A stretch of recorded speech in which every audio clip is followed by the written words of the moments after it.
बैठे आसन ऋषि समेता। जहाँ पर अपने आप नारायण भगवान बैठते हैं, जो उनका आसन है उसी के साथ उनका आसन लगा दिया नारद भगवान जी का। जैसे ही आसन लगा दिया तो आज नारद जी और प्रफुल्लित तो हो गए, क्योंकि कामदेव ने प्रशंसा की थी। क्या प्रशंसा की थी? कि आप तो स्वयं नारायण बन गए हैं, त्रिलोकी नारायण आप बन गए। तो आज नारद जी को लग रहा है, हाँ कामदेव सही कह रहे थे, मैं तो नारायण भगवान बन गया। जब मैं पहले आता था नारायण प्रभु के घर में, यहाँ वैकुंठ में, तो क्या होता था, नीचे बैठता था, नीचे बैठकर दंडवत प्रणाम करता था। आज स्वयं प्रभु नारायण ने मुझे अपने आसन के साथ बिठा दिया, तो मेरी पदोन्नति तो हो गई है।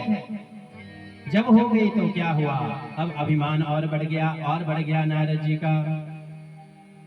अब नारायण भगवान के पास क्या हुआ, जाकर के सीधे पहुंच गए। क्या कह रहे हैं? बहुत दिनन की मुनि तुम दाया, बहुत दिनन की मुनि तुम दाया।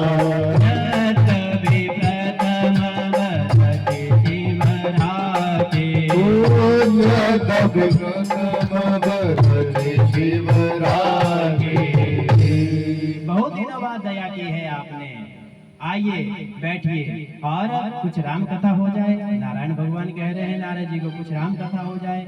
जब इतना कह दिया, तभी उस क्षीर सागर की शैया पर बैठे हुए नारायण भगवान कह रहे हैं नारद जी से कि कुछ राम कथा हो जाए। तभी नारद जी ने क्या किया, राम कथा के बजाय काम कथा को सुनाना आरंभ कर दिया। प्रभु देखो, मैं तप कर रहा था, तप करते करते कामदेव आया। कामदेव ने बहुत कोशिश की, लेकिन मेरे तप को नहीं छोड़ पाया, नहीं तोड़ पाया मेरे तप को। और जब मैंने आंखें खोली तो मैंने कोई क्रोध नहीं किया, इसलिए प्रभु मैंने काम क्रोध मद लोभ को तो जीत लिया। अब हमारे नारायण भगवान क्या कहते हैं? नारायण भगवान कहते हैं, अरे नारद पुत्र, जो आपका नाम स्मरण करता है, एक बार वो देता है नारद, तो कोसों कोसों दूर तक कामदेव कोई प्रहार नहीं कर सकता। ये कोई छोटी सी बात है, कोई बड़ी बात आपके लिए नहीं है, क्योंकि आप तो संत हैं। संतों के लिए ये बात कोई बहुत बड़ी नहीं है। अगर हम आप जैसे लोग मनुष्य होते तो बहुत बड़ी बात होती कि काम क्रोध मद लोभ को जीत लिया। लेकिन स्वयं नारद जी हैं जो केवल मात्र नारायण नारायण करते हैं। वह कह रहे हैं कि मैंने काम क्रोध मद लोभ को जीत लिया। नारायण को बहुत हंसी आई। क्या कहते हैं? अरे ये तो छोटी सी बात है, इसमें कोई बड़ी बात नहीं है, इसलिए कुछ और सुनाओ, कुछ और सुनाओ। जब ऐसे कहा कि कोई राम कथा सुनाओ, ये काम कथा रहने दो, छोड़ दो। अब भगवान नारद जी सोचने लगे, अच्छा इनको भी मेरी कथा पसंद नहीं आई, अब क्या करूं? अब नारद जी ने क्या सोचा, अच्छा चलो कोई बात नहीं प्रभु, राम कथा अगली बार, अभी मैं चलता हूँ। अब जब इतना वहां से कह करके चले गए, ना तो आज प्रणाम किया अपने नारायण भगवान को दंडवत, वैसे ही उठे और चल दिए। जैसे ही चल दिए, अब नारायण भगवान को पता लग गया। जैसे ही पता लग गया, उसी समय क्या हुआ, नारायण भगवान ने क्या किया, अपनी एक 100 योजन की पूरी तैयार कर दी। जैसे ही 100 योजन का श्रीपुर उन्होंने बैकुंठ जैसा ही एक श्रीपुर उन्होंने तैयार कर दिया। वह जाते जाते नारद जी के सामने आ गया। जैसे ही सामने आ गया, और क्या हुआ, वहां पर देखने लग गए, अरे इस नगर में तो आज तक मैं कभी नहीं गया। यहाँ तो मैं बैकुंठ में बहुत बार आया, लेकिन इस श्रीनगर में तो मैं कभी नहीं गया। ये तो बिल्कुल बैकुंठ जैसा है, क्यों ना इसमें चला जाए, घूमा जाए। अब चल पड़े आगे आगे नारद जी, और उस नारायण भगवान जी ने जो माया से रचित इस श्रीपुर का उन्होंने सुंदर शोभा की थी। कैसी शोभा थी? जैसे वैकुंठ स्वयं वैकुंठ था, वैसा ही दूसरा वैकुंठ तैयार कर दिया था। अब नारद जी ने प्रवेश किया। जैसे ही प्रवेश किया, अब वहां एक राजा रहता था।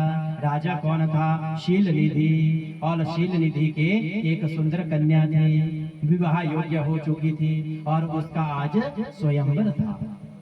जैसे ही स्वयंवर था उस शिल निधि की कन्या का, उसी समय नारद जी भी वहां पर जा पहुंचे। जैसे ही जा पहुंचे, अब क्या देखते हैं, अरे नारद जी आए हैं, शिल निधि जी देख रहे हैं। जैसे ही देखा तो क्या कहा, अरे आइए आइए भगवान, आइए आइए, कृपा कीजिए। जब इतना कहा कृपा कीजिए तो नारद जी आए और देखा, अरे आइए क्या हो रहा है आज आपके राज्य में। कहा, आज मेरी पुत्री का स्वयंवर है, कृपया करके आप इसकी हस्तरेखा पढ़िए और बताइए कि इसको कैसा पति मिलने वाला है। जब इतना कह दिया तभी नारद जी हस्तरेखा पढ़ने लगे। क्या कहते हैं शिल निधि, कहूँ नाथ गुण दोष सब में, कहूँ नाथ गुण दोष सब में, मंगल भवन अमंगल हारे। ओ मंगल भवन मंगल हारी, नमः सुदशरथ भद्र बिहारी। ओ प्रभु सुदशरथ भद्र बिहारी। कृपया करके शिल निधि जी कहते हैं, कृपया करके आप इसके गुण दोष कहें।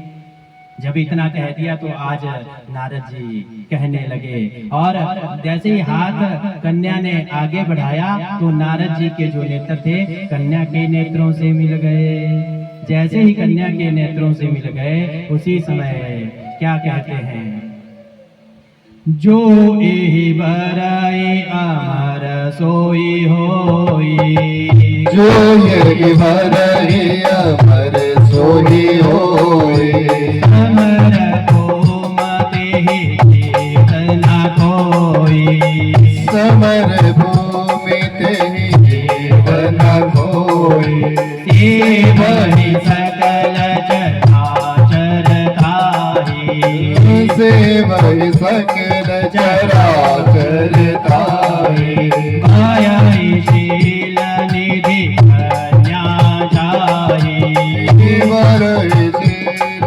निधि कन्या जाहि। कृपया करके बताइए प्रभु, ये जो मेरी कन्या है इसके गुण और दोष हमें बताइए इसकी हस्तरेखा देख करके। तभी हाथ में हाथ लिया नारद जी ने, आंखों से आंखें मिली आज उस कन्या के साथ। कन्या कौन थी? माया थी, प्रभु की माया, स्वयं लक्ष्मी मैया माया थे। तो अब क्या हुआ, माया में मोहित हो गए और क्या सोच रहे हैं, अगर मैंने सब कुछ सच सच बोल दिया तो मेरा इसके साथ विवाह नहीं होगा। देखो आज नारद जी क्या सोच रहे हैं, हाथ पढ़ रहे हैं, हस्तरेखा पढ़ रहे हैं और क्या बोल रहे हैं, झूठ बोलना आरंभ कर दिया। क्या कह रहे हैं, जो इस कन्या के साथ विवाह करेगा वह अमर होगा। सबसे पहले क्या कहा, वह अमर होगा। और दूसरी बात क्या कही, जो आपकी इस कन्या के साथ विवाह करेगा वह युद्ध में हमेशा जीतेगा ही जीतेगा, उसे कोई हरा नहीं सकता। और तीसरी बात क्या कह दी, तीसरी बात कह दी, वह अजर अमर होगा। जब इतना कह दिया तभी क्या हुआ, आज जो माया थी उसका स्वयंवर था, शिल निधि जी प्रसन्न हो गए। अच्छा ऐसी ऐसी बात है, हस्तरेखा से पति का भी पता लग गया कि अमर होगा, अजर होगा और उसको युद्ध में कोई नहीं जीत सकता। तभी क्या हुआ, नारद भगवान जी ने जब इतना कह दिया और